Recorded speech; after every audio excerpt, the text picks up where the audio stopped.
Yes, hello everyone. We'll be starting with the mock test paper for accounts for CA Foundation. So please note it's a mock test paper. So I'll be explaining as if you guys are kind of thorough with all your CA Foundation accounts ka syllabus. So there will be no concept explanation for introducing a question. I'll simply read the question and start the solution, and I'll explain the concepts which are there in the question. So chapter के दूसरे concepts का revision I am not going to do. So it is going to be only helpful for those who are kind of thorough with your preparation, because it's a mock test paper. As the name says, it's a test paper. So you guys should have finished off your portion at least before starting off this these series of the videos. Alright, so we are solving mock test paper for the November 20 exams, which have now been postponed to December 20. So it's a October 20 series of the mock paper. Alright, so let us start without wasting time. Question number 1 is on true or false. So in these type of questions, you have to answer true or false. There is 1 mark for that, and there is 1 mark for the explanation as to why something is true or why something is false. Now please note, don't give a detailed reason as to why something is true or false. Just 1 or maximum 2 sentences or 2 lines is more than enough. Alright, so let us start. 1. When shares are forfeited, the share capital is debited with the called up capital of the shares forfeited. This appears to be true. Okay? And the share forfeiture account is credited with the calls in arrears. Now this is false. The share forfeiture account is credited with what has been paid by the shareholder or the person applying for the share, which is the income of the company. So this statement is false, and the correct reasoning is that the share forfeiture account is credited with the amount received on the shares which have been forfeited. Next, discount at the time of retirement of a bill is a gain for the drawee. The person drawing the bill is the drawer. The person on whom the bill is drawn is the drawee. If he is retiring the bill before the due date, it is obviously his income. So the answer appears to be true. It is a gain for the drawee, but a loss or a cost for the drawer. ठीक है, आगे बढ़ेंगे. We have receipts and payments. Account highlights the total income and expenditure. It is false, because receipts and payments is more like a cash book. It represents opening balance, add receipts, less payments, and we have the closing balance. Income and expense account will give the profit or loss or the surplus or deficit in case of an NPO. So the answer is false. It is a summary of cash receipts and payments together with the cash and bank balances. That's opening and closing cash and bank balance. Next, capital plus long-term liabilities is equal to FA plus CA plus cash minus CL. So I would say capital plus long-term liabilities is equal to FA plus CA minus CL. Cash is already a part of the current assets, so cash will be double counted as per this equation. So my answer is false, because cash is double counted, cash is coming twice. So we have to be very careful, because this appears to be correct, but then current assets includes cash anyway. So cash, when you add again, cash will be counted twice, which is wrong obviously. Then partners can share profits or losses in their capital ratio when there is no agreement. It is false, because they will share the profits and losses equally. So when there is no agreement, then the profits or losses, as the cases, will be shared equally among the partners as per the Partnership Act. Then accrual concept implies accounting on cash basis. This is false, because accrual system specifies, or the concept says that any expense, even though it is not paid, we have to account for it on the basis of accrual. Once an expense is due or once an expense is accrued, you have to account for it. So the answer is false, because it is done on the due basis. ठीक है, accrual basis involves recognition of revenue and cost when they accrue respectively. So don't just assume that accrual concept is applicable only for costs. It is for revenue as well. I don't need to actually receive the revenue to book it. If the revenue is due, then I can book the revenue as my money receivable from debtors. Alright, so these were my 6 true or false, 2 marks each. So this is more or less a scoring area in your exams. Then we have B. Second question or 1 ka part B says prepare entries for the same. Very simple. 1. Employees had stock worth rupees 10,000 Cost is 7,500 on the eve of Deepavali, and the same was deducted from their salary. So basically it is a part of salary. Alright, so salary has to be debited because it is a cost for the company, and since the goods are going out, you either credit the trading or you credit the purchase account. So my entry is salary account debit to purchases or salary account debit to trading. Please understand, narrations are compulsory. You may feel that okay, it's CA foundation, narrations is theek hai, but do not skip narrations. They don't have additional marks. But then if you don't write narrations, then they will deduct some amount of maybe half a mark or 1 mark. So there's no point for losing those simple marks. So just write anything which is linked with the theory, I mean with the entry, and it is fine. Second, goods given as free samples. So since goods are given as free samples, goods are going out. So you may either credit the purchase or the trading account, and goods given as free samples is more like advertisement. So it's add account debit to add account debit to purchase or add account debit to trading.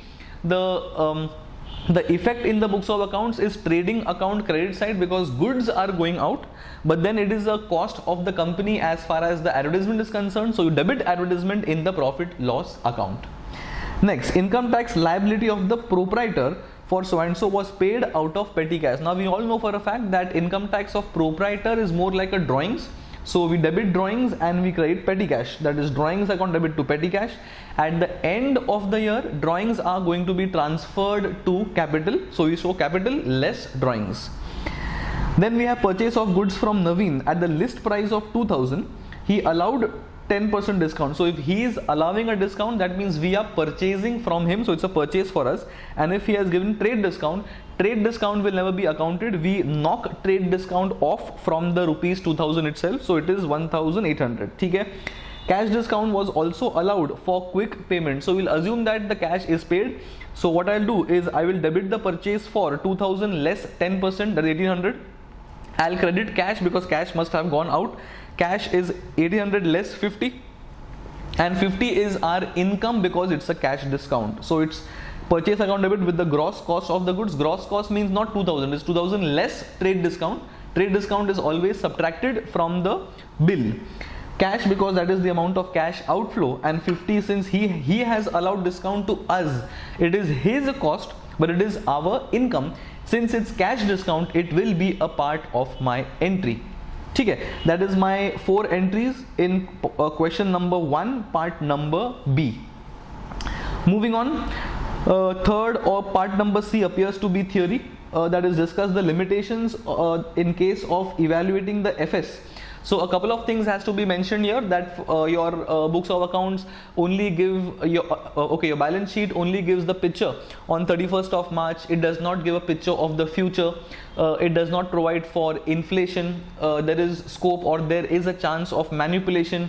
Maybe your accounting principles can contradict each other. All these things are some of the limitations in accounts. So you all need to write all these things. We'll quickly read it. One is that they don't. It's measured in terms of money, and anything which is not measured in terms of money, it does not find a place in accounts.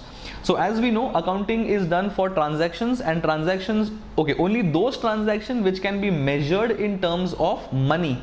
So those things which cannot be measured in terms of money, that is not accounted for in the books of accounts. So that is one of the limitations of assessing or evaluating the books of accounts.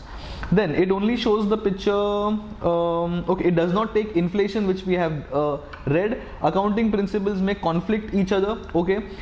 One more important thing is that it is based on estimate. So we have done that in theory, that accounting or some part of accounting is based on estimate. For example, bad debt provisioning, for depreciation, the life of the asset, the scrap value, all these things are pure estimates. So it is not completely accurate. And then point number 2 shows mentions that balance sheet only shows the picture on the day of the preparation and not for the future date. And the last point says that different accounting policies for the treatment of same items may lead to probability of manipulation. So books of accounts may be subject to manipulations. To suit your profit or to suit your picture, you may account or you may adopt an accounting policy to suit your books of accounts. So these are some limitations of accounts. It is covered in the module in chapter 1, limitations of accounting. So that is part number C. So question 1 was A was true or false, B I think was entries, and third was a simple theory. Alright, coming to question number 2, part number A, it's on stock valuation. So let us start reading the question, please. Physical verification of the business of the stock obviously was done on 14th of June, okay, and the value of stock was 96 lakhs. Okay, the following transactions took place between 14th of June and 30th of June. So tell me, why will they tell about the transactions up to 30th of June? They may have they have mentioned 14 June till 30th of June because they may want the closing stock situation on 30th of June. So it means it's a case where the stock taking has been done almost 2 weeks or 15-16 days before the end of the year. So whatever transactions happen in these 16 days, they have to be adjusted at cost. Point number 1, out of the goods sent on consignment, goods worth rupees 4,80,000 were unsold. Now, tell me, when the goods are sent on consignment, who will have the physical stock of the goods? I will have the physical stock of goods, or the consignee will have? The question clearly mentioned out of the goods which are sent. So we have sent, so we are the consignors. So our goods are lying with the consignee. So if he is having the stock of our goods, then it means our storekeeper cannot access or cannot know what the closing stock is. They will not physically count this stock. So this 4,80,000 should be a part of my stock, but this amount of 96 lakhs obviously will exclude this because my storekeepers cannot count this 4,80,000. So this 4,80,000 is going to be added. This 4,80,000 is going to be added in my a statement to find the closing stock on 30th of June, simply because my storekeepers have not physically counted these stock, not being in our godown, it's in the consignee's godown. Moving on, purchases of rupees 8 lakhs were made, out of which 3,20,000 were delivered on the 5th of July. Now when I purchase goods, they should be a part of my stock. However, out of 8 lakhs, 3,20,000 were delivered on the 5th of July, which means 4,80,000 were definitely delivered before the 5th of July. So it is my job to add 4,80,000 in my stock because they are delivered between 14th of June till 30th of June. However, this 3,20,000 is also goods in transit, because anyway we have ordered it, and since we have ordered it, it's a part of our purchases. If it's a part of purchases, it has to be a part of my closing stock. So I would say 4,80,000 and 3,20,000 both should be a part of my stock. This amount of 96 lakhs given on 14th of June excludes these numbers because we have purchased them after 14th of June. So I would say add 4,80,000 for the physical goods and add 3,20,000 because of goods in transit. So I would add 4,80,000 for normal physical goods and I will add 3,20,000 for goods in transit. Alright, this was my adjustment number 2. Okay, yeah. Then comes point number 3. Sales were important. This adjustment appears to be important. Sales were 27 lakhs, okay, 20,000, which includes goods of rupees 6,40,000 sent on approval. So we have sent some goods on approval. Half of these goods were returned, means these are definitely not sales, alright, before 30th of June, but no information is available regarding the remaining goods. So can I say on 30th of June, half of the goods are still with the person to whom we had sent the goods?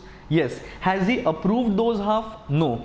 30th June ko the period of approval may be still not over, which means after or as per my conservatism principle, my job is to reverse these sales and include them in my stock. So technically speaking, out of 27,20,000, the entire 6,40,000 is not sales at all, because half the goods are returned for sure and the remaining half we are supposed to bring it back to my inventory anyway, because as per conservatism these are not sales. So all I have to do is out of 27,20,000 exclude the entire amount of 6,40,000 because these are not sales. The minute you take lesser outgoing of goods, it eventually means the remaining goods would be a part of my inventory. No need to add them separately again.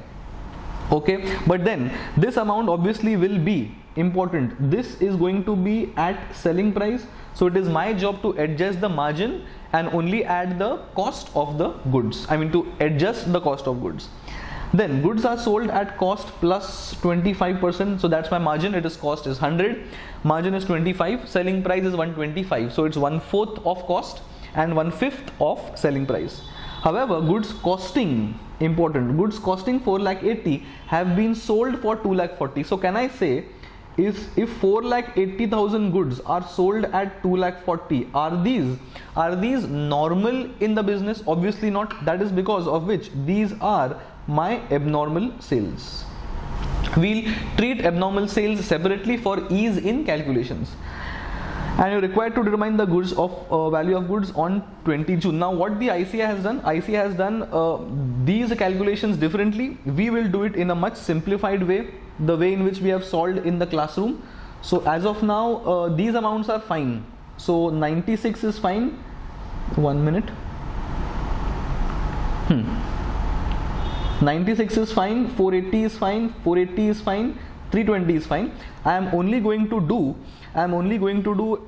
adjustment number 3 and adjustment number 4 separately. So what I'll do is sales of 27 lakhs. So what I'll do is this abnormal goods of 2,40,000 sale value will also be dealt separately because the GP margin is different.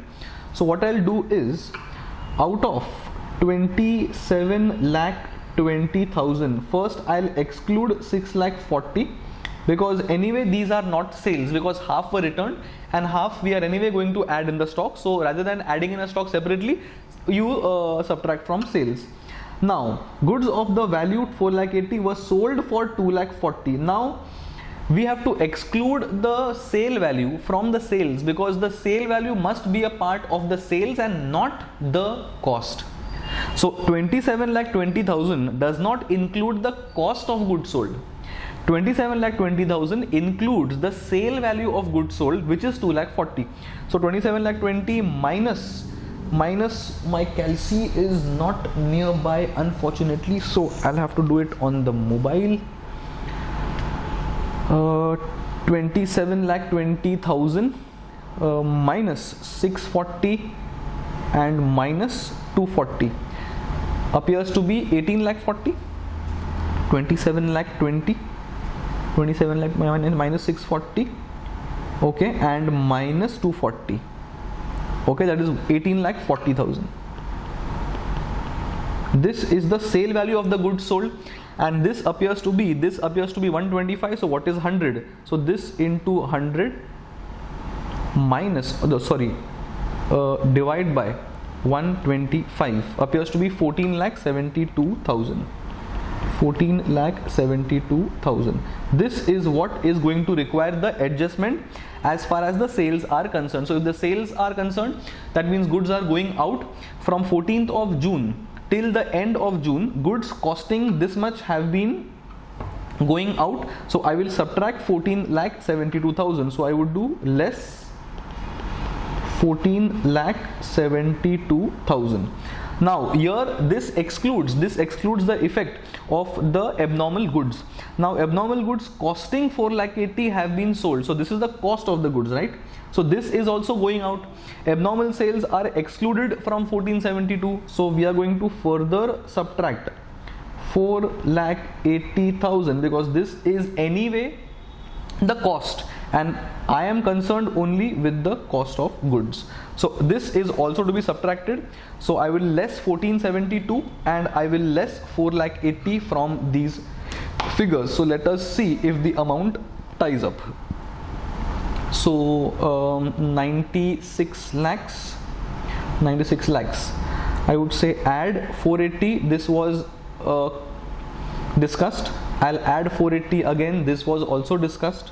I'll add 320 because this is also discussed, goods in transit, and then I'll subtract these two figures, that is less 1472 000 as per our calculation and less 480 as well, and 480 as well, okay, and the stock appears to be 89,28,000, and that is 89,28,000. This is what we have done in all our classroom sessions. We always exclude all the abnormal sales from the sales, subtract the margin from the normal sales, and treat abnormal things separately. Alright, this is the most easiest way to solve questions like this. What the ICI has done, it has added the cost of the goods sent on approval separately here. I'll use a different colored pen. So this is what we have not done. Then they have since they have done the addition here, they have subtracted it from here and they have shown the sales here, and from the sales they have subtracted normal margin, and this is how they have found normal margin. Actual sales less abnormal sales less the goods on approval, net is so and so. The normal margin is this much, this, and the loss they have adjusted from the abnormal sales here, and the net gain is 192. This is the actual GP. Actual GP is what they have subtracted from the sales to get the cost of goods sold. This appears to be more complicated, but what we have done is all the more simple. We have done so we have done this separately, we have done this separately, we have done this separately, and after doing all these three things, we have simply subtracted this, and well, we have got our answer. This is the most easiest thing. We have solved questions in all our classroom sessions using this simple technique, and the answer has also tied up. So our method is correct. Alright, that is how we solve question number 2, part number A. Moving on, we are now going to part number B, and this appears to be BRS. Alright, let us start please. On 31st March 20, the bank account of Chandan, according to bank column of the cash book, means it is our books of accounts, showed an overdraft of 4062. Overdraft meaning it's a negative balance. As per our method of solving BRS, we will be solving it with 4062 negative, and all other things remain the same. On the same date, the bank statement, that is the bank books of accounts, bank statement showed a debit balance. Now tell me, if bank is showing a debit balance, this is also a negative balance, alright, because normally we are the bank's creditors, but bank is showing a debit balance. That means bank is showing we are the debtors, which means I have to pay bank, means it's a negative balance. In favor of 20,000 debit balance in favor of Chandan. Okay. An examination of cash book and the bank statements reveals the following, which means these are the items of reconciliation. 1. A check of rupees 13,14,000 deposited was credited by the bank only on 4th of April. It's a question of check deposited, not yet cleared. Then a payment by check for 16,000 has been entered twice in the cash book. So it's a question of mistake from our end. This will also be a part of rectification. On 29 March so the bank credited an amount of 117,400 received from a customer of Chandan, but the advice was not received by Chandan until 1st of April. So it's a question of direct deposit made by a customer in our books of accounts. We are Chandan. Bank charges of 580 not entered in the cash book, so bank has charged us some amount. We don't know about it, so bank has debited. We have not done the same. On 6th March, bank credited 20,000 to Chandan in error. So it's a bank's error. Common mistake people do is the fact that they think it is a bank's error. So why will this come in reconciliation? Note that reconciliation is just reconciling our balance with the bank. Whose error is not there, whose error is there, all these things are secondary. Moving on, a bill of exchange for 1,40,000 was discounted, okay, the bill was dishonored, okay, but no entry has been made in the books of Chandan. So now we'll have to reverse the entry. We'll simply adjust in the reconciliation. Checks issued were so and so but not presented, total 1326. So we have given checks to our creditors. They may have not deposited the same in their bank, or there is a time delay of 3, 4, 5 days as the case is, and we have issued the checks. It is not yet presented. That is 13,26,000. What do we have to do? Required part, show appropriate rectifications required in the cash book. Now when the question is specifically saying that do rectifications in the cash book, then we have to first start by passing the entries or adjusting the cash book for entries only. Find the rectified cash book balance and only then start the reconciliation process. directly starting the reconciliation process, you will get the answer, final answer correct, but you may not get the marks because you have not adjusted the cash book. So please take care. Adjusting the cash book has to be done in this question specifically, because the question has clearly mentions appropriate rectifications is required in the cash book to arrive at the correct balance. So first our job is to arrive at the correct balance, and only then start with the reconciliation statement. So if you start with the statement directly, you will get the closing balance correct, but then you will not get full marks because you have not done the rectifications before. So first we have to do the rectifications and then we will do the reconciliation. So we'll start from the negative balance of 4062, that is cash book. We have by balance brought down because it's a negative balance, so it's a credit balance, so it is by balance brought down. Point number 1, check of 1314 deposited but not credited. Now this does not require any adjustment in the cash book because we are correct, because we must have added the amount in the cash book, but this is correct because we have received the checks. So this does not call for any adjustment of the cash balance, bank balance, because this is a correct treatment in our books of accounts. Timing difference, we are not required to pass any entry. This will not be a part of reconciliation. So I'll just have a small cross mark here, signifying that this is not a part of rectification. It will be a part of reconciliation. Moving on, a payment of check of 16,000 has been entered twice in the cash book. If I have paid twice, that means I have credited twice. That means out of two credits, one was required, one was not required. To reverse that one, I'll go on the debit side and write 16,000 as to a party account or whatever his name is as rectification. This will be a part of cash book because it is our mistake and our cash book balance is wrong of the bank column. Then on 29th March, bank credited 1,17,000 received from a customer, but the advice was not received by Chandan. So there is a direct deposit by a customer. As far as he is concerned right now, he is no longer a debtor. So it is my job to pass an accounting entry, that is bank account debit, to the debtor because he has made the payment. So bank account debit means on the debit side 1,17,400. This requires adjustment to find the corrected bank balance in the cash book.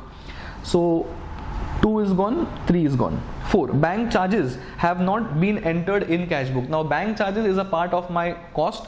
My job is to pass an entry because the cost has to come in the books of accounts. It is bank charges account debit to bank. To bank means credit side 580 will come here, and then this is also adjusted in the cash book. On 6th March, bank credited 20,000 to Chandan by error. Now as far as we are concerned, this error is not in our books of accounts. So this 20,000 will not come in our books of accounts ka mistake because it is the bank's mistake. Bank will have to reverse the entry or bank will have to do adjustment as per its records. This will not appear in our books of accounts because this is a bank's error, not my error. Moving on. Let us check 20,000 nahi aaya. Okay, then a bill of exchange was of 1,40,000 was discounted. This bill was dishonored. Now when the bill is dishonored, which was discounted, I have to make the payment to the bank. So my money is going out. So my job is to reverse the entry and pay the bank. So 1,40,000 will now be on the credit side as amount to be paid to bank. Bank must have done the debit from its records. Then but no entry was made, so it is my job to pass an entry, which I have just made the entry for. The question clearly mentioned no entry, so we have passed the entry. Then point number 7, check issued. So 6 is done. Point number 7, checks issued but not presented. Now checks have been issued, which means we have passed the entry. When I give check to my creditor, I will pass the entry and I have passed the entry. So this does not require any rectifications or does not require any passing of entry in the books of accounts. So this will not come in the adjustment to find the rectified cash book balance, and this is all what we have to do to find the corrected balance, and this is the corrected balance as per the bank column in our books of accounts, that is cash book.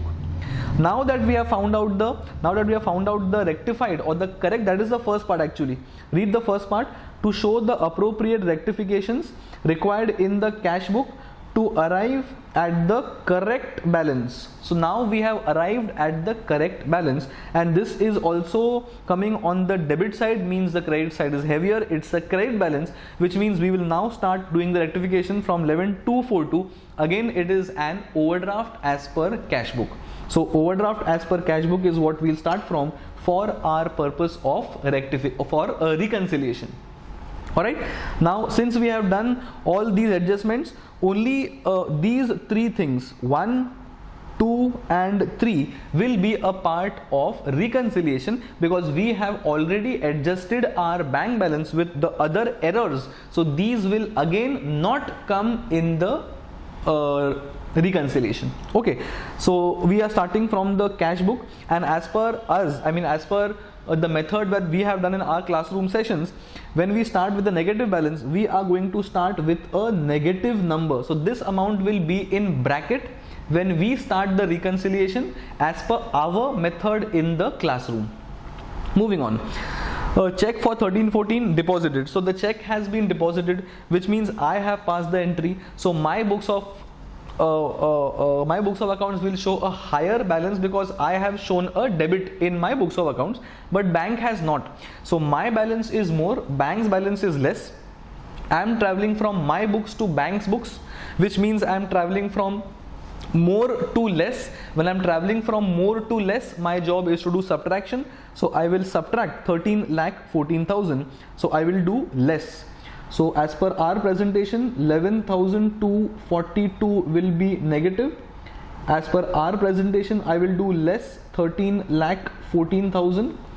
Let's go again. Then on 6 March, bank has credited to Chandan in error. Bank has credited, which means bank's balance is more, my balance is less. I'm traveling from less to more because bank's balance is more. So if I'm traveling from less to more, it is my job to add 20,000. So I would say add. I'm doing the sum as per our method in our classroom sessions. Then last, checks issued.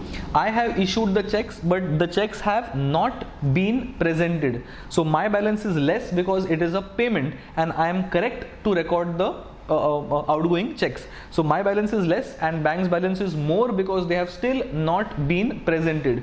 So I am traveling from my books to the bank books. So I am traveling from less to more. It is my job to add 1326. So I would say add 1326,000. And now let us see what is the amount.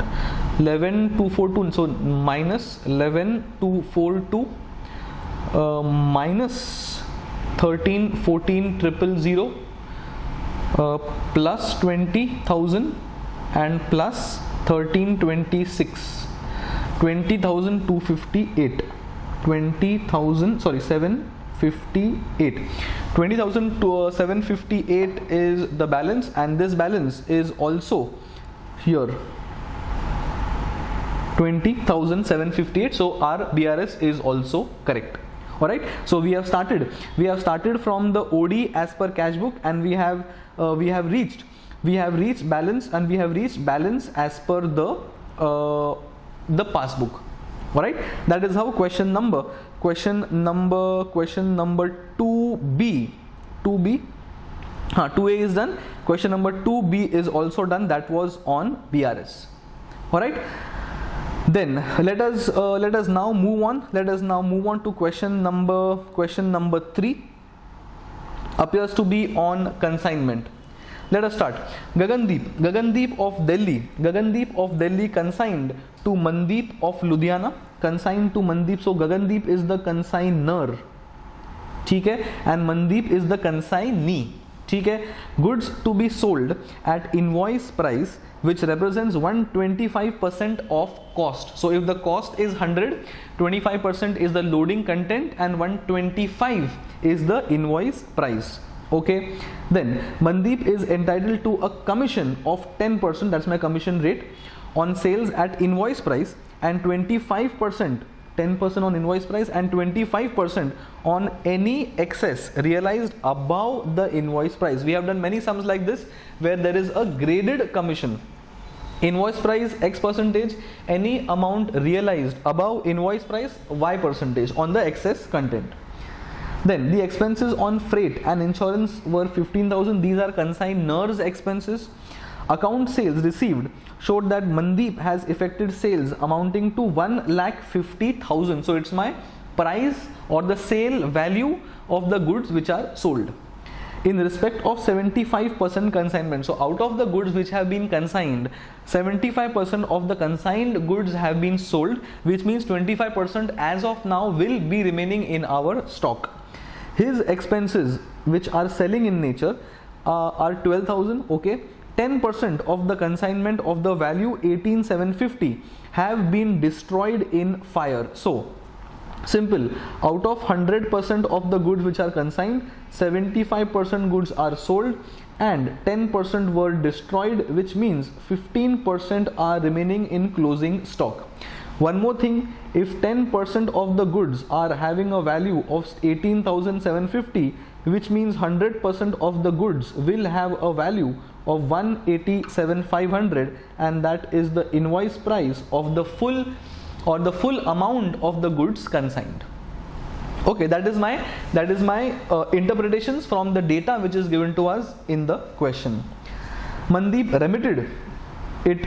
He remitted the balance in favor of Gagan. That means last, whatever is the final value in the consignee account will be received in cash.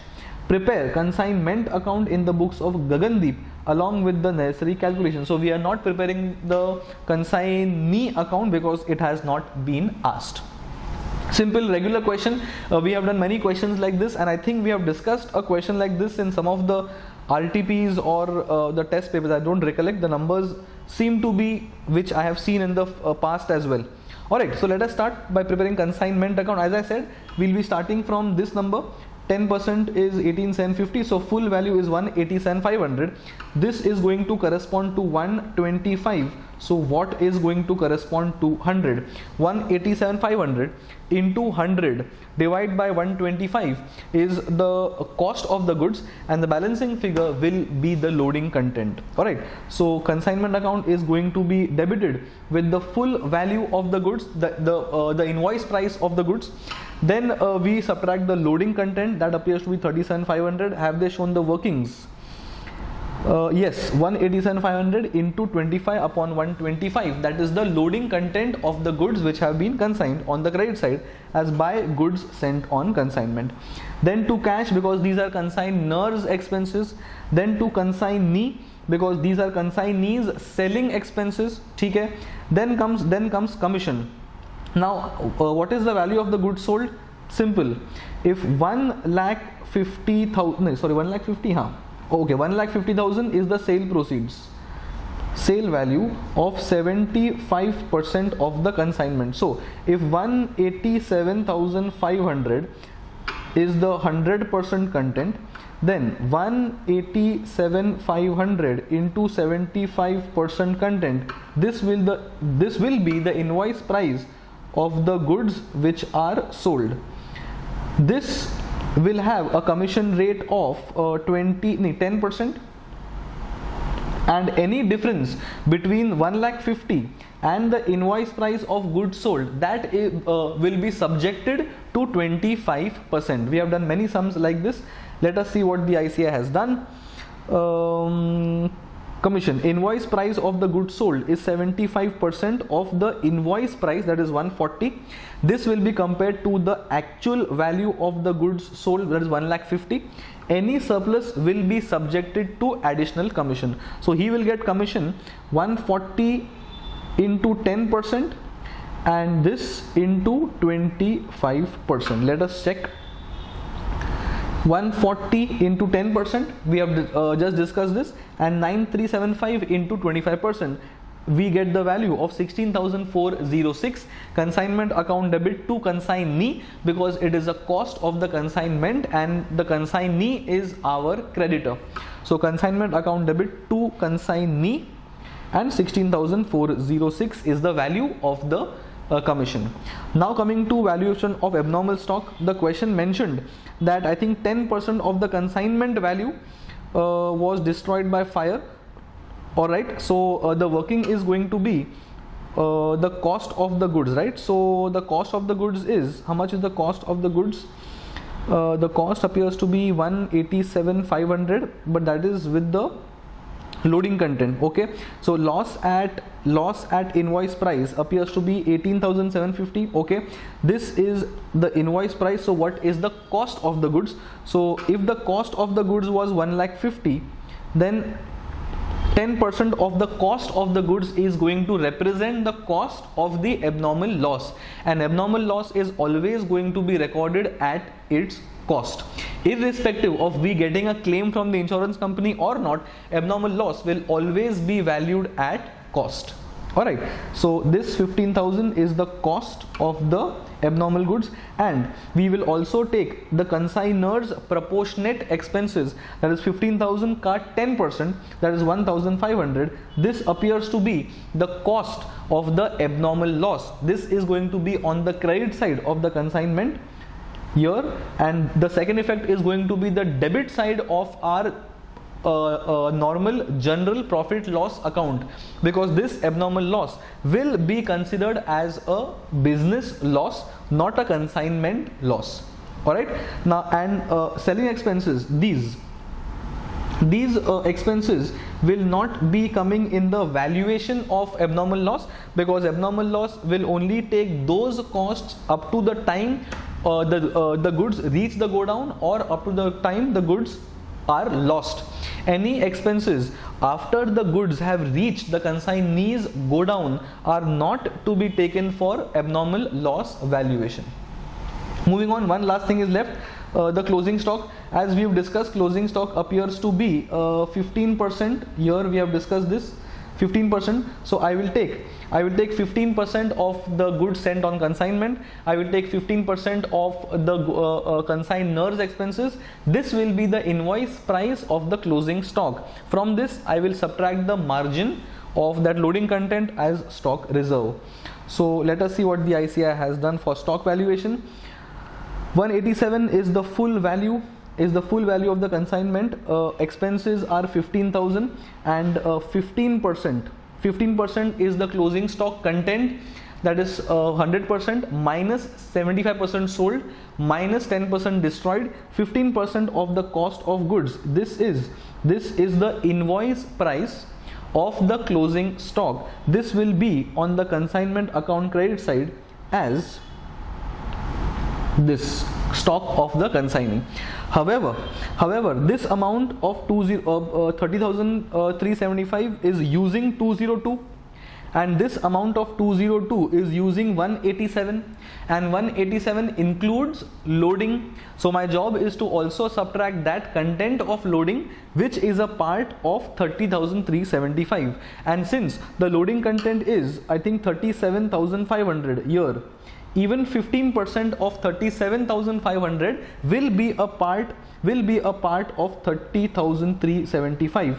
So 15% of where is the maths? Oh, here. 15% of 37,500 is also going to be a part of 30,375, which has to be reversed on the debit side as to closing stock reserve. So don't do the mistake of taking 30,375 into the loading content, because 15,000 is already a cost. 15,000 is not with loading. I have to only subtract that content of loading, which is a part of 202, but 15,000 is not invoice price, that is itself the cost. It is only 187,500, that's the invoice price. So my job is to only take that content of loading, which is a part of the closing stock valuation. That will be to closing stock reserve on the debit side, as can be shown here, 5625. One thing is left to be posted in a consignment account, that is sales. When the goods are sold, the consignee becomes our debtor, so it is consignee account debit to consignment. So to or by Mandeep 1,50,000 or by consignee as the case is, and we can see everything in the consignment account is marked, which means we have posted everything that should be a part of the consignment, and balancing figure appears to be on the credit side, which means the debit side is higher, which means it is a loss, and consignment loss is going to be transferred in our books of accounts, our general books of accounts, and since this is a loss, it will appear in our profit loss account on the debit side as 2 loss on consignment. Like the way we have 2 salaries, 2 bad debts, 2 traveling expenses, 2 rent, we'll have 2 loss on consignment. And that is how we solve part A of question number 3 on consignment.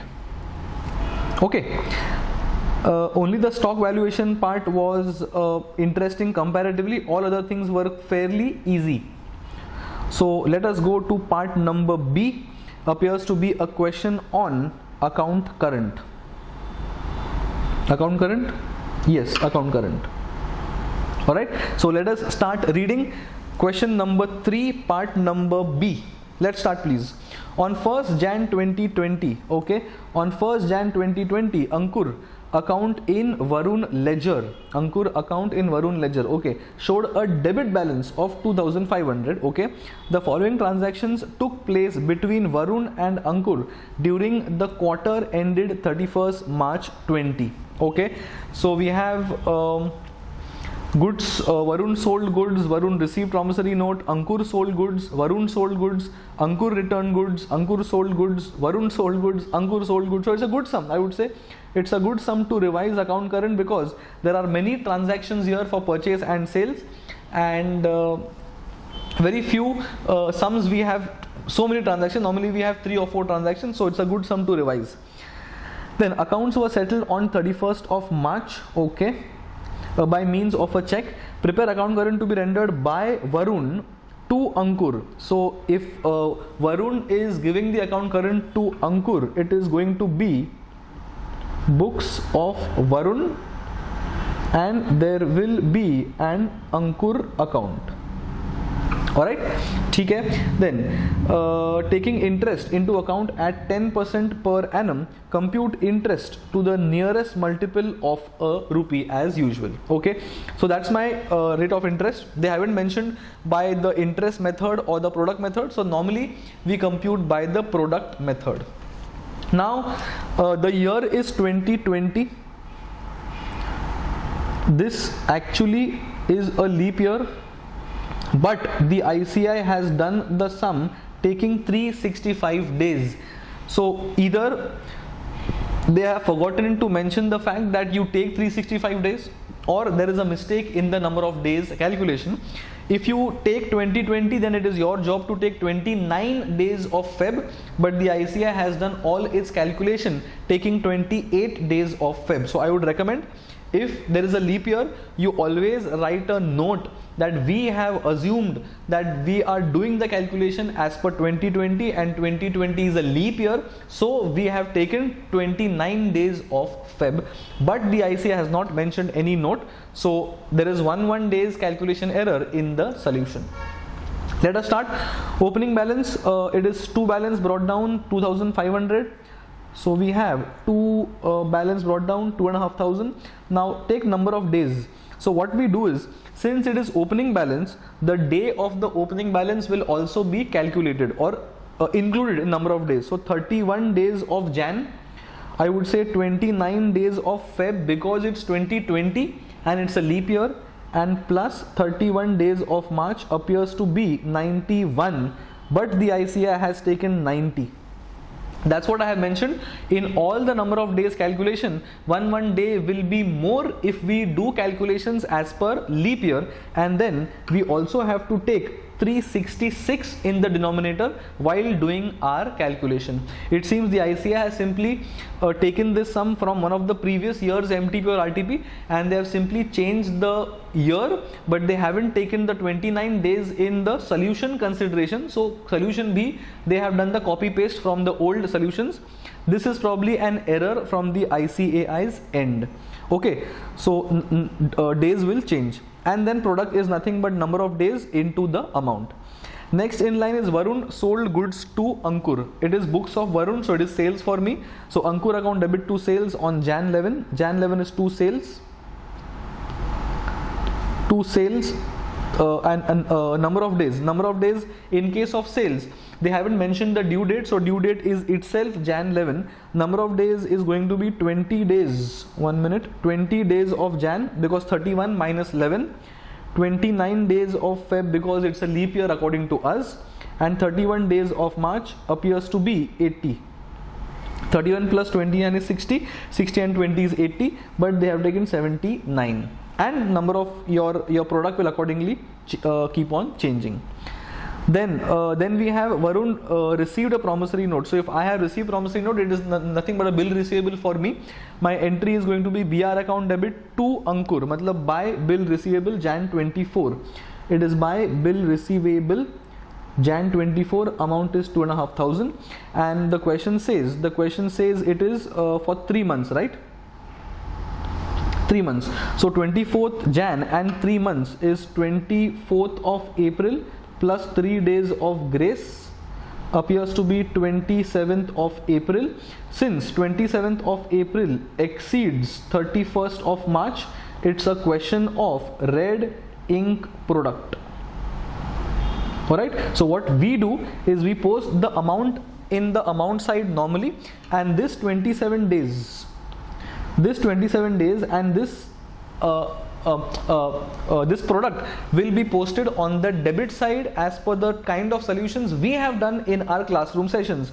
You either post this amount on the debit side or you post this amount negative on the credit side. Both are going to give you the same answer, but we generally post on the other side as red ink product, and we post the amount in the product column. Note that the amount, this amount will obviously come in the correct side of the amount column, which means the credit side. It is only the product that shifts on the other side as to red ink product, or you can have negative number in the product column. Both have the same answers. Then we have Ankur sold goods to Varun. That means for us it is purchases, so it is by purchase account debit to Varun. So buy purchases 5,000 Feb 1st. So it is buy purchases 5,000 Feb 1. Number of days will be according to us 28 days of Feb because 29 minus 1 plus 31 appears to be 59, but then it is 58 according to ICA because they haven't considered the leap year. Moving on, Varun sold goods to Ankur 4,100, so it will be 2 sales 4,100. Number of days will be 25 days of Feb and 31, that is 56, but here we have 55. Then we have Ankur return goods to Varun. So if it is Ankur return goods to Varun, if books of Varun, so it's a case of sale return. So my entry will be buy sales return. Amount is 500. From Feb 7, I will take number of days. According to us, it will be 22 days of Feb plus 31 appears to be 53, but the IC have taken 52. Moving on, Ankur sold goods to Varun, so it is 2 sales 2,800. So it is Ankur sold goods to Varun. Oh, so he has sold, so we are purchasing. So it is buy purchases 2,800, and March 1 minus 31 appears to be 30 days. That is correct here because Feb is not considered in this math. So it is 31 days of March minus first day of transaction, that is 30 days. Number of days calculation. Then we Varun sold goods to Ankur, that means sales for us, so it is 2 sales 4,600 will come here. 13 days, that is 31 days of March minus 18 days, that is 13 in number of days column. Product is simple multiplication, which you guys can obviously do with your calculators. Then we have Ankur sold goods to us, that means we are purchasing, so it is buy purchases 2,000. So we have buy purchases 2,000, number of days will be 8, 31 days minus 23, and we can see everything is posted as far as the ledger is concerned.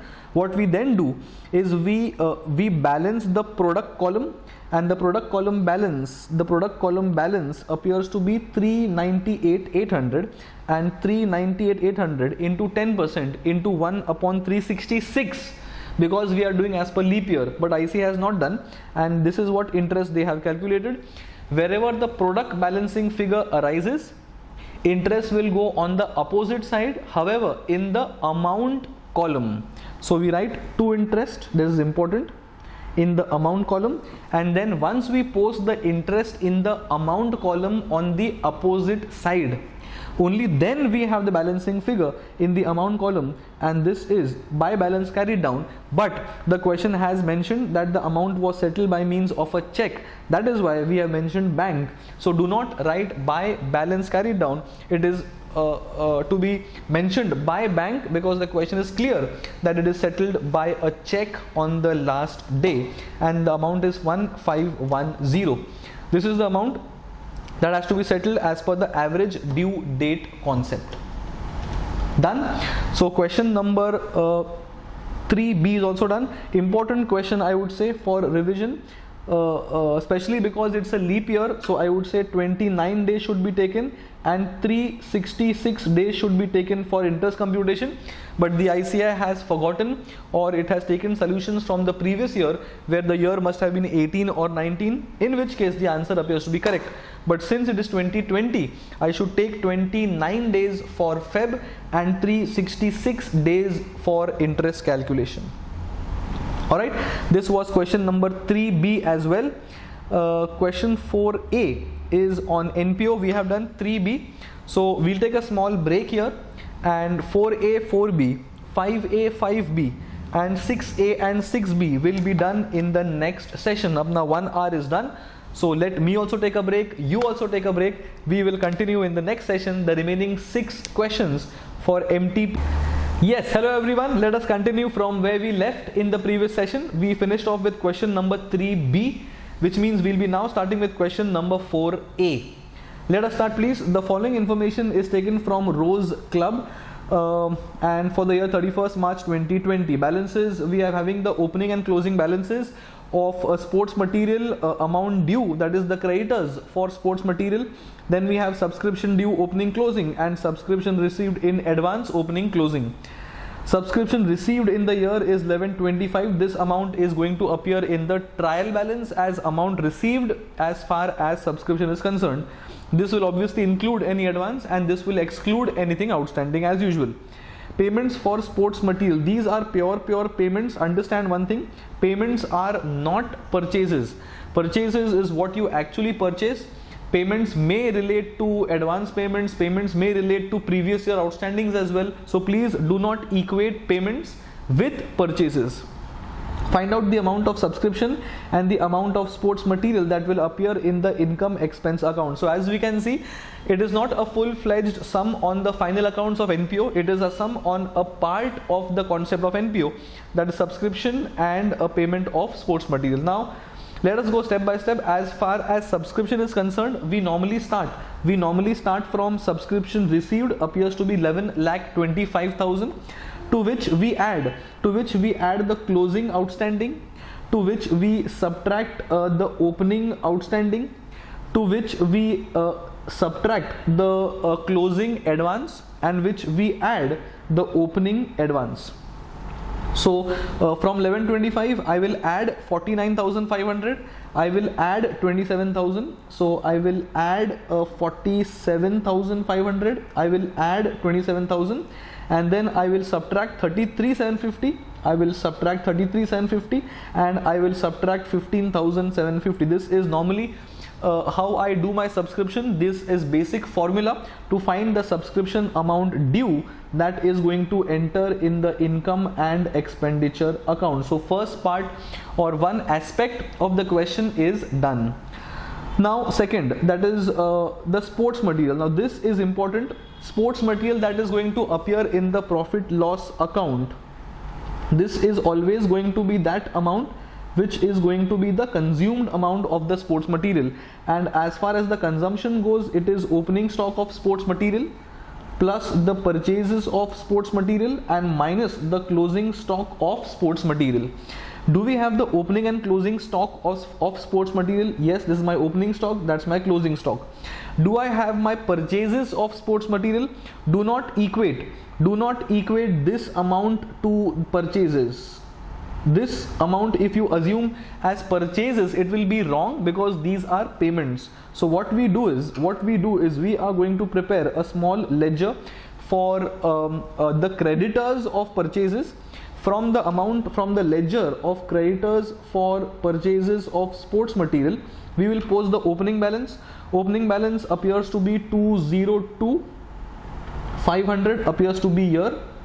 Closing balance is 292,500 appears to be here. Opening, these are my opening creditors, these are my closing creditors, and then the payments of 675 is going to appear here as to bank, and the balancing figure is going to represent the purchases of sports material which will be used here. So purchases we have just found out, opening stock is given, closing stock is given. What we are going to get is the consumption amount, and that is what will enter the expense side of the income expense account. So let's do 202,500 minus 292, नहीं उल्टा करेंगे, 675,000 plus 292,500 minus 202,500 appears to be 765,000. This is the purchases, and this so opening plus purchase minus closing. So 765 plus opening is 225,000 and minus 337,500 closing. 652,500 is going to be the amount of consumption which is going to appear in the expense side of the income and expenditure account. What the ICA has done, ICA has merged everything together in a statement form. So payment minus the opening plus the closing of 292. Sorry, payments. No. What I've just said is, I think I'll again restart. Payments less due and add closing due is going to be the purchases. This 765 is what we found in our ledger here. Alright, and from the purchases they have simply adjusted the opening closing stock to get the amount of purchases. So we have done in a ledger format, and the ICA has done as per statement format. No matter how you do, the closing amount is the closing consumption amount should be 652,500, and that is how you deal with question number 4 or 4A. So either do it in a statement form or prepare two ledgers and do it adjusting the opening closing balances. The amount of consumption should not differ. Both presentations are fine, you will get the marks. Let us go to the next question, appears to be on partnership. So let us first read the question before we start solving. Okay, let's start please. P and Q are partners in a firm. So we have two partners sharing profit and loss in the ratio of 3:2, appears to be my old PSR. Balance sheet of two partners is given. You have creditors, you have bills payable, you have bank OD, you have cap accounts, you have assets of building, furniture, stock, debtors, opening provision of 400, and investments and cash balance. R is admitted, so it's a case of a partnership, and within partnership we are dealing with admission. He is admitted for 1/6 share. This appears to be the new PSR of the incoming partner, or share in profits of the incoming partner in future profits, and he decides to introduce a capital of 50,000. Incoming partner has to bring cash for capital contribution, and that is 50,000 rupees. The new PSR is 3:2:1, which means we are not required to find the new PSR. PSR is given. R is unable to bring cash, which means goodwill will not be brought in cash. It either has to be raised or it only has to be adjusted amongst the partners by raising and writing off. Let's see what the question says. They decided to raise the amount of goodwill. So the question is clear that we are supposed to only raise the amount of goodwill by debiting goodwill and crediting the partners in the PSR. In the books of the firm, they further decide to calculate the goodwill on the basis of R's share of profit, that is 1/6, and the capital contribution made by him to the firm. So goodwill computation is not as per average method or super profit method or capitalization method. They have themselves given a way in which goodwill has to be computed. So we'll take the two data, that is, I'll just mark that 1/6 share and 50,000. These two pieces of data has to be used to compute the value of goodwill, and we have to simply raise the amount of goodwill. Alright, furniture is to be written down by 1740. This appears to be a revaluation. Stock to be depreciated by 5%, again revaluation. Provision is to be made at 5%, revaluation. Provision for outstanding wages, revaluation. Building appreciate, revaluation. Value of investment, revaluation.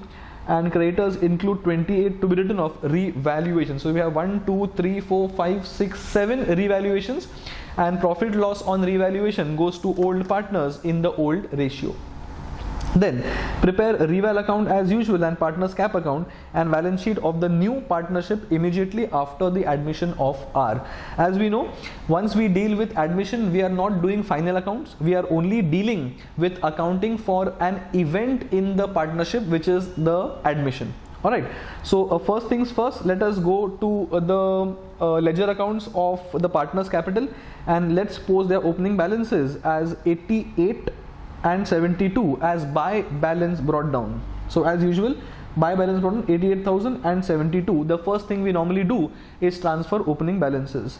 Then we look for any existing reserves which go to old partners old ratio or profit loss account. That again goes to old partners old ratio debit side because it's a loss, but then there is no reserves or no profit loss, so we can move on. Then he has brought capital, so it is buy cash bank in column of incoming partner 50,000. So buy cash R's column 50,000, that is the amount for capital brought in cash. Then comes goodwill. Now he is unable to bring goodwill in cash and that has to be raised. But how to compute goodwill? They have said goodwill is to be computed basis his share and his capital contribution. Now how do we compute that? Very simple. It's a question of hidden goodwill. So 50,000 is what he brought in cash for 1/6 share, which means if 50,000 correspond to 1/6, what will correspond to 1 full share appears to be 50,000 into 6 by 1, that is rupees 3 lakhs. Now out of 3 lakhs, 160, this amount, this is already the capital of the existing partners, and 50,000 is further brought by Mr. R incoming partner. So 90,000 appears to be the value of goodwill. This is how you compute hidden goodwill. Alright, so this amount is to be raised, that is old partners in the old ratio 90,000. Old partners have to be given the amount in the old ratio. So 90,000 will go in the ratio of 3:2. So by goodwill 90,000, 3:2, 18 3s and 18 2s. That is how 90,000 is to be shown in the capital accounts of the partners. So goodwill is also gone. Very simple. This is the basis of his share and capital contribution. This is the existing capital.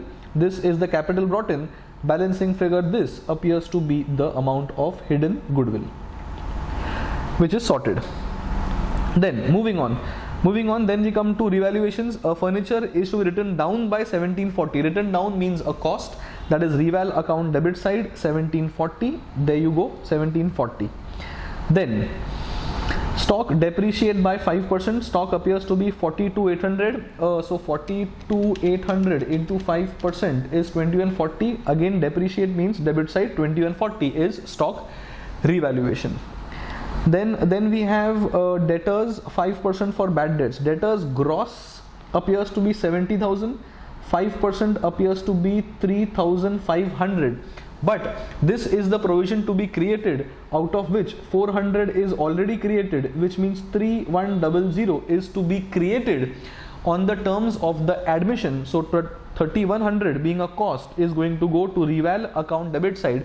You always adjust the opening provision from the total provision required to find the cost that is to be debited to revaluation account.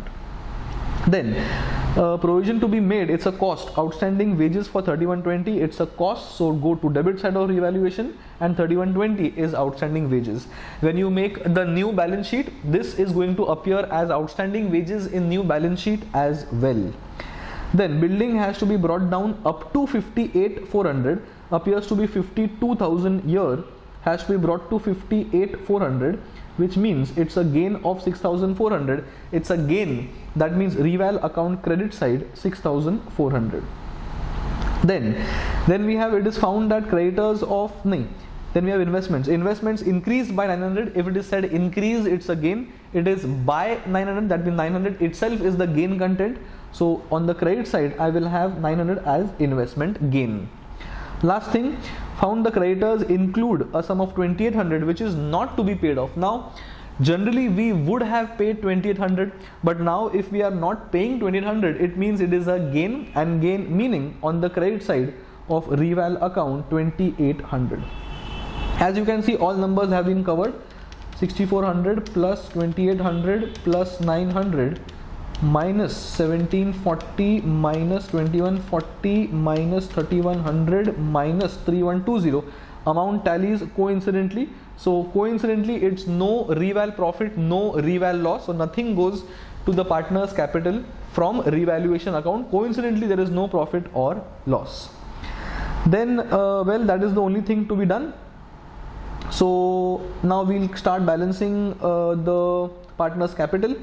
So partner's capital opening balance was posted, cash was brought in, goodwill is adjusted because it was only to be raised, and balancing figures will represent the closing balances of the partners. 142,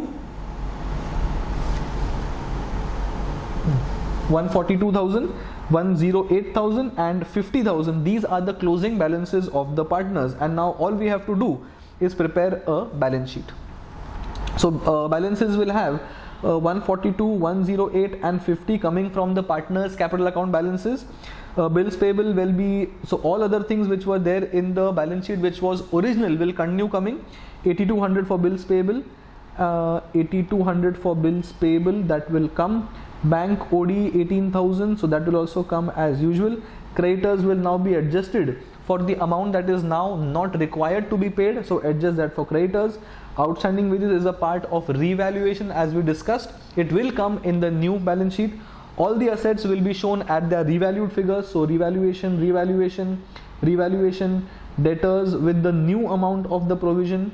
Then we have investment revaluation. Cash is to be adjusted for the amount brought in cash by the incoming partner. And important, since the amount of goodwill was only raised, and not written off, goodwill will now come in the new balance sheet. If the amount of goodwill was to be written off, then the corresponding second effect would be in the partner's cap account debit side, and then goodwill will no longer be a part of the closing balance sheet, but it is to be raised, because of which it is coming in the part of balance sheet. Here they have shown the value of goodwill computation, 50,016, so this appears to be 3 lakhs, and 3 lakhs will and 3 lakhs compared to 2 lakh 10, 90,000 appears to be the hidden goodwill. Fairly simple question. We have done many questions like these in our classroom section. The only interesting or important part here as a concept was the fact that do not adjust or do not provide for 3,500 as provision in the revaluation. Adjust 400 as well and record 3,100 as a extra cost, and the gross deduction for the balance sheet purpose will continue to be 3,500 as can be shown here. Alright, so question number 4A has gone, and question number 4B has also gone. Then let us come to question number 5A, appears to be on depreciation. So let's start question 5A please. Some transport company purchased 10 cars for 4.5 lakh each. So 10 cars into 4.5 lakh appears to be 45 lakhs of total cost. On 1st April, alright, on 1st, let's highlight the date as well, 1st April 17. On October 1st 19, so 17 ka 9 months, 18 full year, and 19's 9 months. After all this time, one car was involved in an accident, completely destroyed, and 2,70,000 is recovered from the insurance in full settlement. So we must have insured the car, we got the insurance claim. On the same date, one more car was purchased at a sum of rupees 5 lakhs. That's a new car purchase because one is destroyed. The company writes off 20% depreciation on the original cost. Okay. The company observed calendar year as its financial year. So we have to do accounting from 1st Jan till 31st December every year. Prepare car account for 19 and 20. Okay, so we have to start from the opening balance of 19 because the car was purchased in 17. 18 is 1 year gone, and 19 beginning of the year we have to start the ledger from. Alright, so how do we start the question? We'll have to first do a working note for the opening balance as on 1st of Jan 19. So 45 lakhs was the cost minus 20% for 9 months. This will be WDV on 1st of Jan 18, and then 45 lakhs into 20% will be subtracted from this amount, and we will arrive at 1st Jan 19. Let us check. 4,50,000 into 10, 45 lakh into 20% into 9 divided by 12, that is from April to December, appears to be 6,75,000 depreciation, and minus 45 lakhs, 38,25,000. 3825k, it is the opening balance, and then 45 lakhs into 20% appears to be 90 lakhs. So 90 lakhs will be subtracted. 90 lakhs? No. 45 lakhs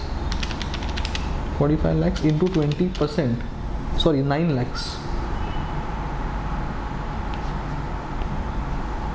9 lakhs. So 38,25,000 minus 9 lakhs appears to be 29,25. This should be the opening balance on 1st Jan. As I can see, 29,25,000 is the opening balance on the 1st of Jan 19, and now we will start doing all the transactions impact. They haven't shown the working note for this, but you guys are expected to have a working note to show how 29,25,000 has arrived, and this is how it has arrived. Opening balance less depre for 9 months for 17, less depre for 12 months of 18, and that will give me opening balance on 1st Jan 19. Now transactions, a car is destroyed, so we receive 2,70,000, so it's by bank 2,70,000.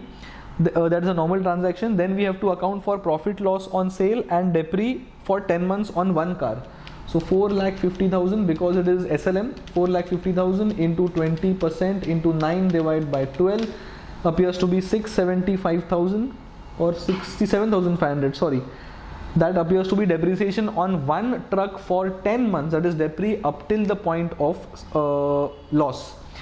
And for profit loss on sale, they have done the working.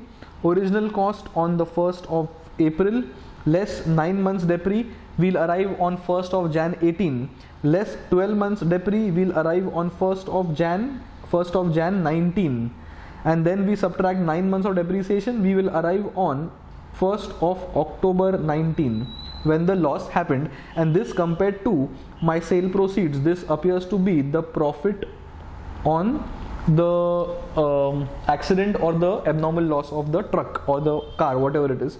Profit will come on the debit side of the account as profit loss account. So we have accounted for depre up to the destruction, we have accounted for the cash received on insurance, and we have accounted for the profit loss on sale. Three things are to be recorded in case of sale of asset or destruction of an asset.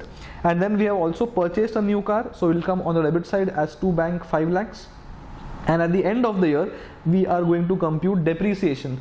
So depre will now come for 9 cars of 4,50,000 for the full year, and 1 car for 5 lakhs for 3 months.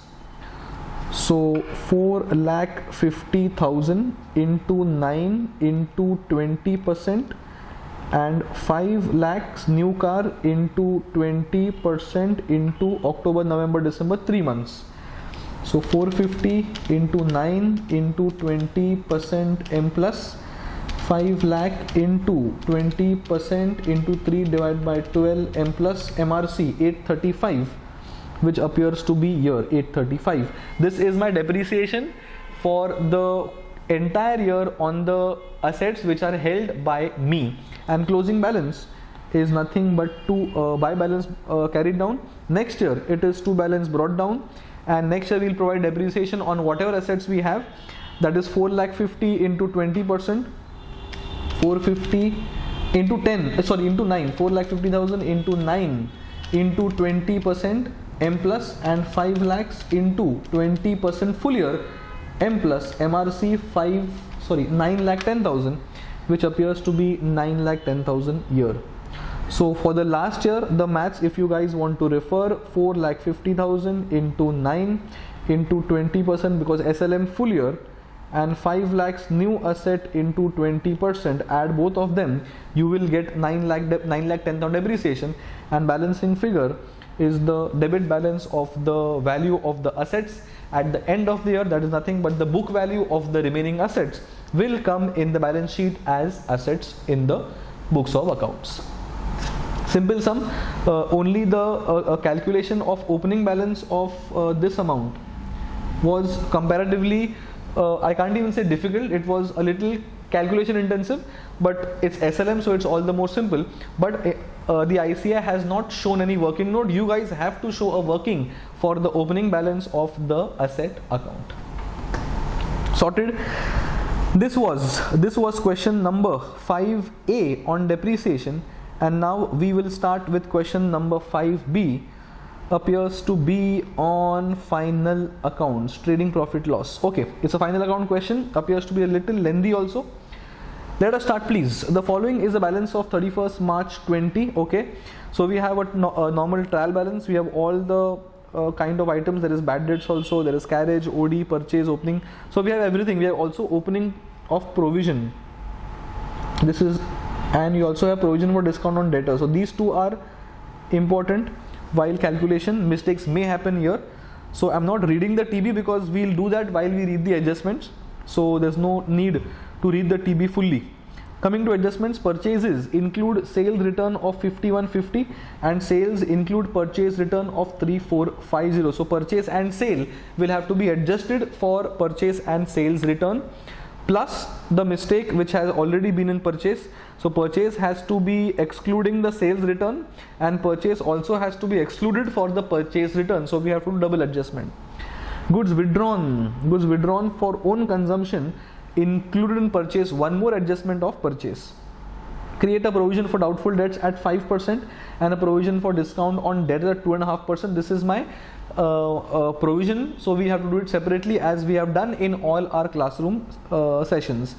Free samples given of 1650. This is normal advertisement, and it's to be adjusted from purchases or to the credit of trading account. Both have the same impact.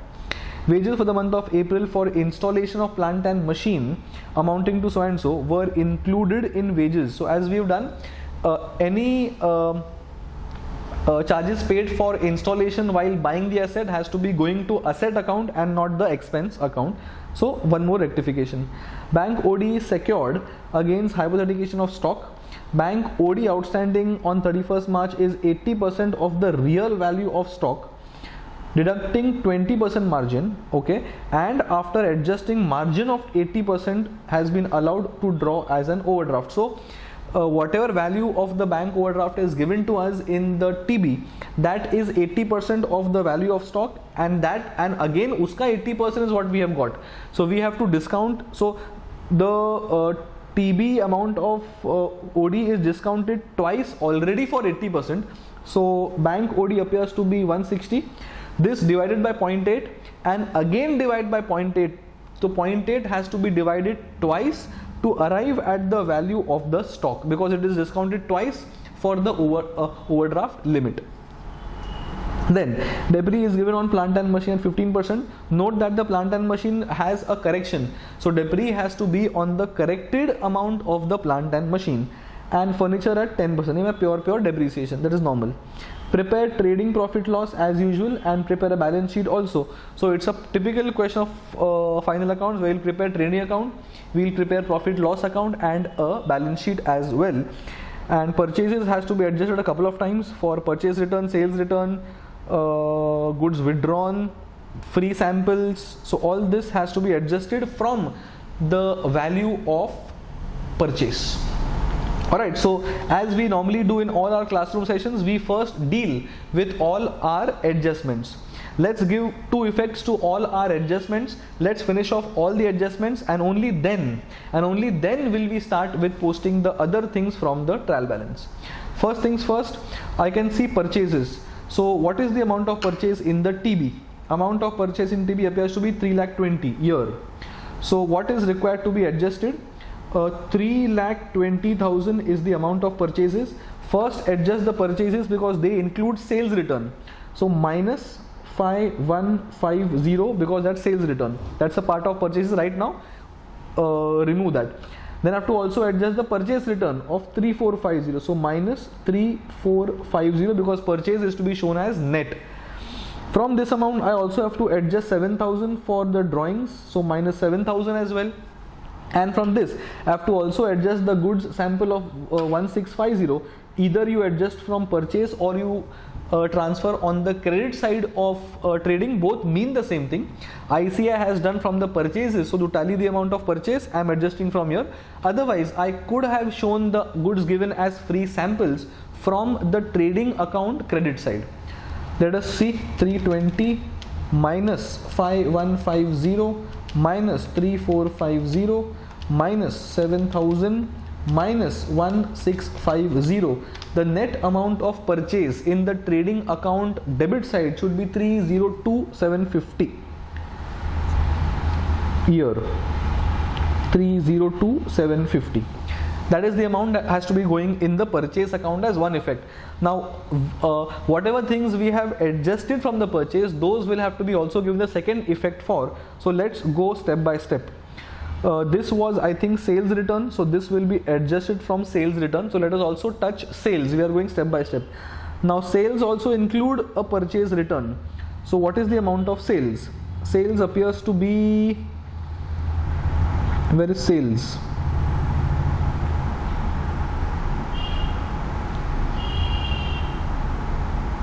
Ah, 4,30,600. So 4,30,600 includes purchase return. So minus 3,450. Okay, and I have to also minus 5,150 for sales return. So 430,600 minus the mistake of 3,450 and minus my sales return of 5,150. The net amount of sales in the trading account should be 4,22,000, and that is here 4,22,000. Alright, so we have adjusted the purchase return from purchase, we have adjusted purchase return from sales, we have adjusted sales return from purchases and sales return from the sales as well. Next adjustment was 3,450. What was 3,450 for? 3,450 I think was for sales return, so that has been adjusted for. No, that was purchase return, so that has been adjusted. 7,000 was drawings, so go to balance sheet and I would say less drawings 7,000. Capital account, drawings are 23,000, so others, hazard drawings, others be there in the TB. So here 16,000 I would say plus 7,000. So 16,000 existing drawings plus 7,000 adjustment drawings, subtract the total drawings of 23,000 from the capital year. Alright, we can show separately as well. 15,000 separate and 7,000 separate, doesn't make any difference. Then we adjusted 1650 here. This is going to, this was my free samples. So 1650 is going to go in the profit loss account as advertisement. Do we have any existing advertisement?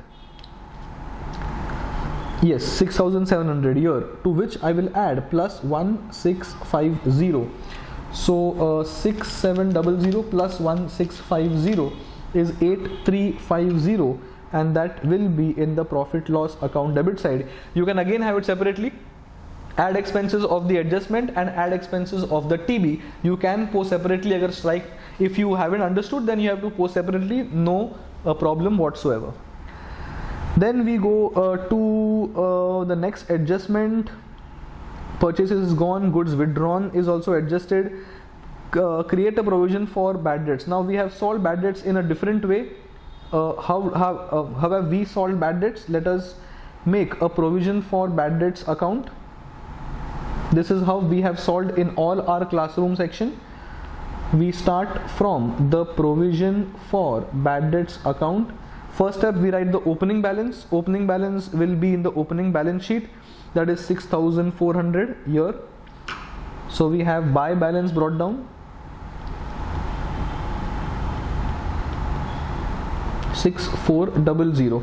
Then we also post the existing bad debts from the TB, appears to be 2200. That is my step number 2, has 2 bad debts, 2200. Search for additional bad debts from the adjustments. Create a provision, free samples, wages, bank, OD. There is no new bad debts, so new bad debts is nothing. So 2 bad debts from the adjustments is nil. This was from the TB, this was from the adjustments, and then to balance carried down is going to be the provision rate given in the adjustments, which appears to be 5%. Create a provision 5% on debtors. Now debtors, search for debtors. Debtors is this 2,40,000. So 2,40,000 into 5% is 12,000. This is what the closing provision is. This amount is 2,40,000 into 5%. So 2200 plus 12,000 minus 6400, 7,800 is what is going to go to the P&L. So it is by profit loss. This amount will directly go in the P&L as a net provision cost in the current year as far as provisioning for bad debts is concerned, 7,800. Let us see what the ICI has presented. Bad debts is 2,200 year and provision is 5,600 year. So this amount and this amount, if you add 2200 plus 5600, appears to be 7,800, and that is what we have got as a direct number here. So no need to have any other adjustments. This is how we have solved all our bad debts provisioning sums in our classroom section. So this is how we have solved, and this is how it is to be solved in the exam. So otherwise you have to use the formula of opening closing bad debts. Just 1 minute, guys. Alright, let's continue. So I think the previous video was stopped abruptly, so let us continue from where we left. So I think we discussed how we have arrived at the number of 7,800, and that is directly going to the profit loss account. What the ICI has done is they have showed it separately, that is 1 and 2. If you add both of them, you are going to get 7,800. Okay? So this is how we have dealt with the adjustment of doubtful debts. Then we have the fourth adjustment, that is free samples. I think we have adjusted that, less from purchase and add to my advertisement expense. Then wages paid in the month of April amounting to 900 were included in the wages. So we subtract 900 from the wages and add to plant and machine. So whatever is the wages, wages appears to be here 24,330. From this I'll subtract 900, so amount of wages in the profit loss should be 23,430. So 23,430 here appears to be the wages after adjusting 900 from the wage amount, and that is to be added to plant and machine. So plant and machine appears to be 39,100, to which I will add 900 to make it 40,000 and then charge depreciation. So plant and machine appears to be 40,000, and then depreciation will come later when we reach that adjustment of depreciation. Then bank OD is secured against hypothecation of bank OD is secured against stock. OD outstanding as on 31st March is 80% of the real value of stock, which is found out by deducting 20% margin. So 1,60,000 of OD will first be divided by 0.8 to get the real value of the stock, and then we have to further adjust 80%, and the same has been allowed as an overdraft. So 2 lakh divided by again 0.8 appears to be 2,50,000, which means what we have done is 1,60,000 divided by 0.8 and again divide by 0.8. This amount appears to be 2,50,000, which is the closing stock. Closing stock adjustment is trading account credit side 2,50,000 and balance sheet asset side as stock of 2,50,000. So where is the balance sheet?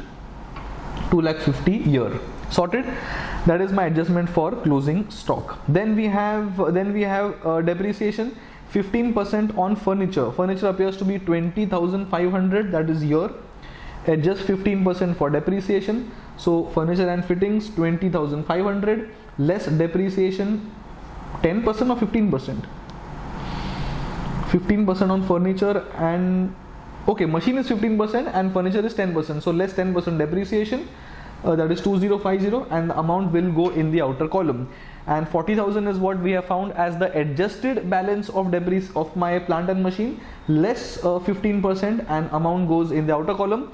And this amount of 6,000 and this amount of 2050 is totally going to balance your profit loss account as depreciation, that is 8050 appears to be here. So depre ka effects have been given. As far as wages, that effect has also been given. Bank OD stock has been given, and we haven't subtracted the provision from the debtors, so we have done the working note for that. This provision of 12,000 has to be subtracted from the amount of debtors. So let us go to debtors. Debtors appear to be 2,40,000 less total provision of debtors, and from which I have to also subtract discount of 2.5% provisioning. We have forgotten to do the discount on debtors of 2.5%. So whatever is the do we have an opening discount, a provision for discount on debtors? Yes, 2750. Yes, so let us deal with this as well, exactly same way as we have dealt with the provision for bad debts. This will be all the more simpler. So first we are starting from the opening provision, that is by balance brought down.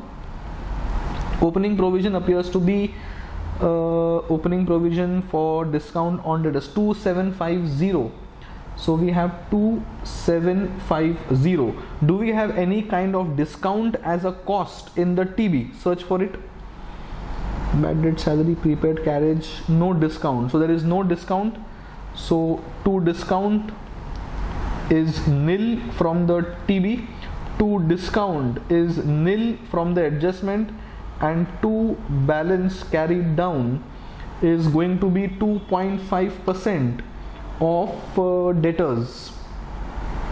2.5% of debtors will be adjusted. So 2,40,000 minus 12,000 appears to be 228 into 2.5% is 5,700, which is less from debtors here, and that will also be as balancing figure here as 5700. Balancing figure is 5700 minus 2750 appears to be 2950, and this is going to go to, oh this is 2, sorry ये buy नहीं आना चाहिए, oh sorry ये buy है, buy profit loss 2950, that should be going in the profit loss account. Have they shown that here? 2950. ठीक है. So provision for bad debts and provision for discount both can be solved exactly by making a provision account. We start from the opening balance, then we write the expenses as per TB, then we write the expenses as per adjustment, then we have the closing provision, and balancing figure is what goes to the debit side of the profit loss account.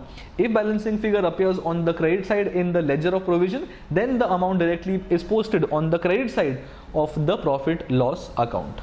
ठीक है. This is how we have done the adjustments of debtors. Also this we had forgotten, actually we had forgotten this when we dealt with the adjustment of provision for discount on, provision for bad debts on debtors, but here we have done that in last May, but we have covered it, so no problem with that. So we have dealt with all the adjustments, we have given all the effects of the adjustments as well, and now we will be starting with those things which are there in the TB.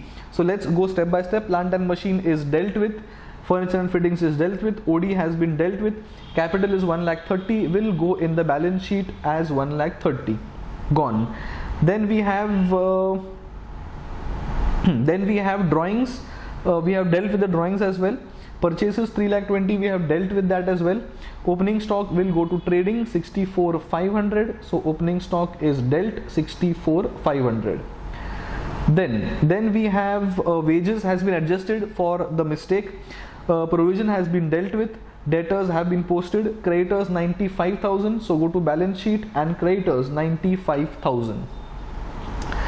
Then we have bad debts, we have dealt with the bad debts through provision. Bad debts recovered is income, so P&L credit side 900 will go on the credit side as income. Salaries 45,100 will go in the P&L debit side as usual. This is normal posting, so no difficulties here whatsoever. Salaries payable 4900, since outstanding salaries are a part of TB, this will only have one effect, so this is important. This will directly go in the balance sheet as outstanding salaries 4900. This will not be added in the amount of salaries of 45,100. This is already added because it is a part of trial balance. Prepaid rent, again one effect in the asset side as 600. No adjustments to be done in the amount of rent because this is a TB item. This is only going to be a part of the balance sheet asset side. Then that is sorted. Then rent 8600 will go in the P&L as expense. 8600 rent here. Then we have carriage inward will go in the trading account 2250. 2250 is gone there as trading account. Then we have carriage outward, that is coming in the P&L as carriage outward. This is also sorted. Then we have cash in hand and at bank 29 and 6250, asset side 29 and 6250 as current assets. Then we have office expenses 20,320 will go in the P&L, 20,320 here. And then we have last expense as interest on loan 6,000 will come in the P&L as interest on loan 6,000 rupees. I think we have missed printing and stationery. Printing and stationery is this 2,500. We had missed that while reading TB, will come in the P&L as a normal expense in the P&L. So that is also done. So I think I have dealt with my adjustments and the TB items as well. Let us see if all items are marked in the trading profit loss account. Yes. The only thing remaining is the GP. So let us close the trading account. Balancing figure represents GP. It has to be brought down. Then we find the NP. NP is this, will be added in my capital here. And bank OD has not been posted. Unfortunately, we simply computed the bank OD, but we forgot to post the bank OD. 160 in the balance sheet, and all other items have been posted. This is also net debtors after adjustment, and after everything else the closing or the total of the balance sheet should tally.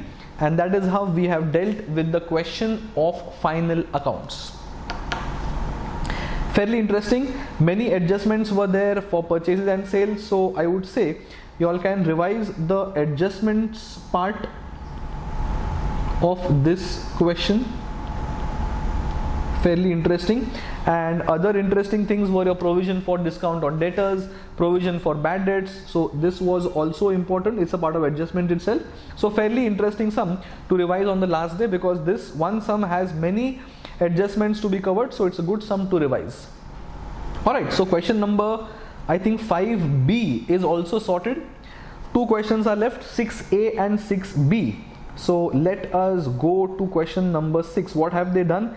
In working notes, they have simply given the rectification entries. Frankly, has the question asked about the entries? They have simply asked about trading profit loss account. So this is more like a working. So it is not required.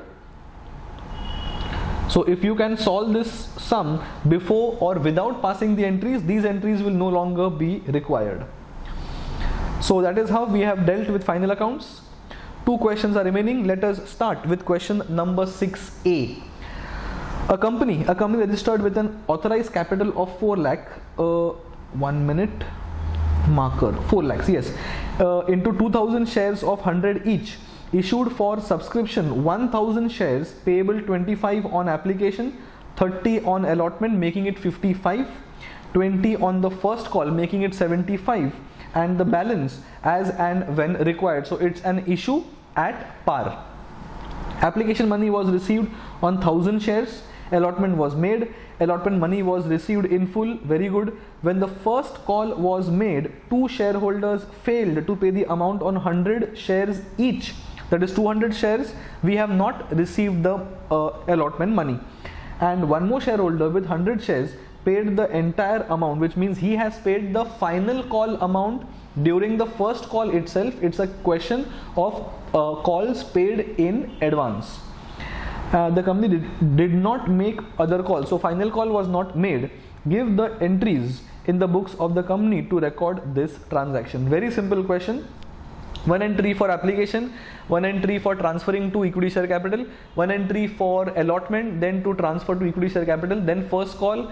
Then we have to receive the money on the first call, but two people have not paid and one has paid in advance, so we have to adjust the entry in the bank, and then some amount will be transferred to calls in arrears. So those two people who have not paid the allotment money, their money receivable is going to be transferred to calls in arrears. Very simple question.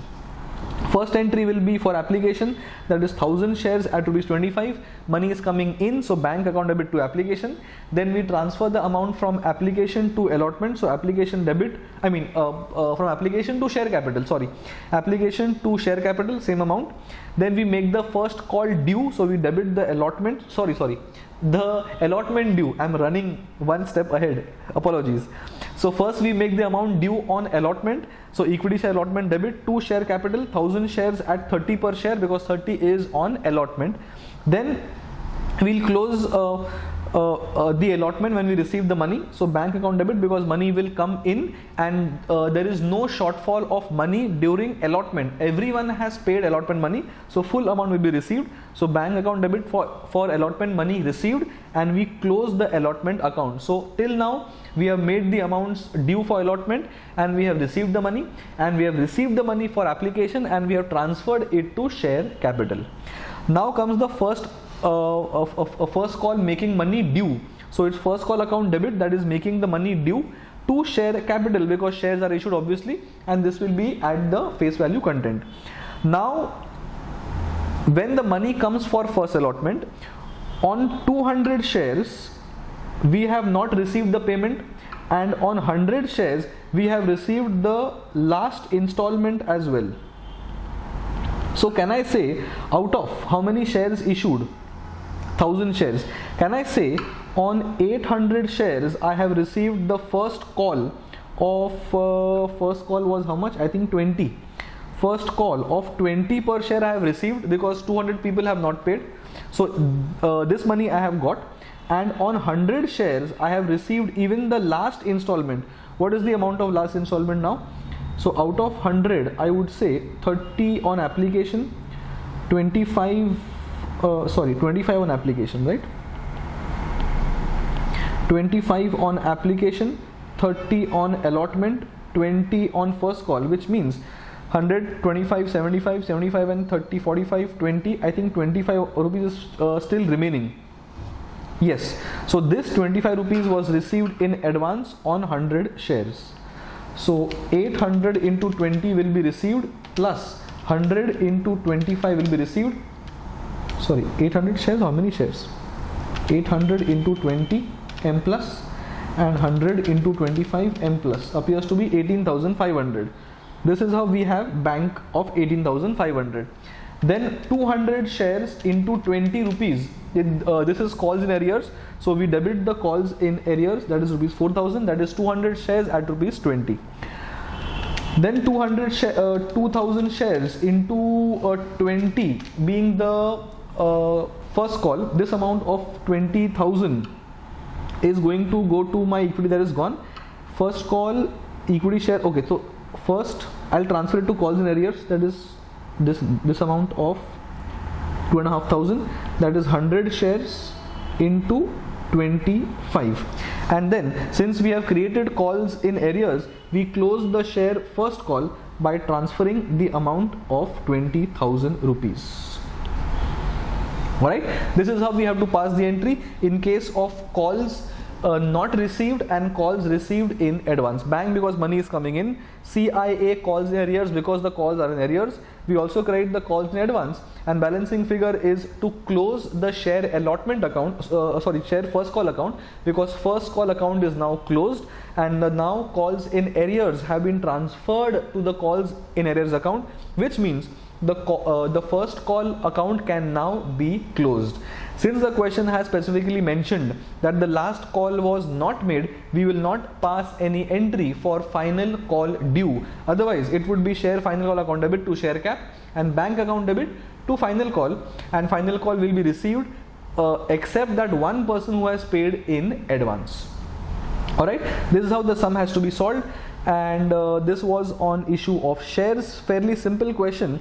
Only this entry is important for knowing how much is to be adjusted for calls in arrears, how much is to be adjusted for calls in advance. That is the only thing. This was simple application money received, application transferred to share cap, first allotment due, allotment received, first call due, and then first call received. Very simple and straightforward. 6A is also done. Last question for MTP for November 20. Alright, let us start. Question number 6B appears to be simple. Some company issued 20,000 9% debentures of nominal value of 1 crore, okay, as follows: to sundry people 90% for nominal value 50 lakh, to a vendor for purchase of FA and as collateral security. So whatever debentures have been issued, first case is given to normal persons at a discount. Second is debentures have been issued for consideration, that is assets other than cash, and third, it is issued as a collateral security. So first, a bank account debit to bank to application 45 lakhs, because we have given at a discount of 10%, right? 90% means a discount of 10%, and then we have to then we'll receive cash for the same. So bank account debit, money coming in, debenture application debit, because you have to close that 45 lakhs, discount because that is our cost, so debit discount, and then debentures because debentures are going out. Note that we had used debenture application here and not debenture. Bank to application, exactly same like my share application, bank to application, and then transfer the amount from application to shares or debentures in this case, and discount is a cost, has to be adjusted at the time of second entry. Then we have vendor purchase assets for 20 lakhs. So first I'll have the entry for buying the asset, that is FA account debit to vendor. 20 lakhs is my liability, so FA is my asset, vendor ka amount is payable, and then I'll issue him shares having a nominal value of 25 lakhs, that is again 5 lakh discount. So we debit the vendor for 20 lakhs because his account is closed. Since debentures are issued, I'll first credit the debentures at nominal value, and balancing figure is the discount on the issue of debentures. This is my cost, so I debit the discount on issue of debentures. Very simple. Then last, banker to banker as security for a loan. So first entry we'll pass is to get the loan. So bank account debit to bank loan, that is money coming in, and loan is our liability. So bank account debit to bank loan, and since debentures have been issued as a collateral security, we do not require any entry because we have not issued the debentures for consideration. They are simply kept with the bank for as security. If we default for the loan payment, then they have a right to seize our debentures. So there is no entry. There is no entry required as far as issue of debentures is concerned for as a collateral security. They must have given a note. No entry is made for issue of such debentures. We will only disclose that in notes to accounts, as we have issued debentures as collateral security. And that is the end of MTP November 20. We have solved all the questions. Hope this was helpful. So see you guys in the next session. If I have some other things to share, I'll keep on sharing on YouTube. So please watch this space for anything, or if the next series of MTP is uploaded, we will upload that MTP series as well. Alright, good luck and see you guys. Bye bye.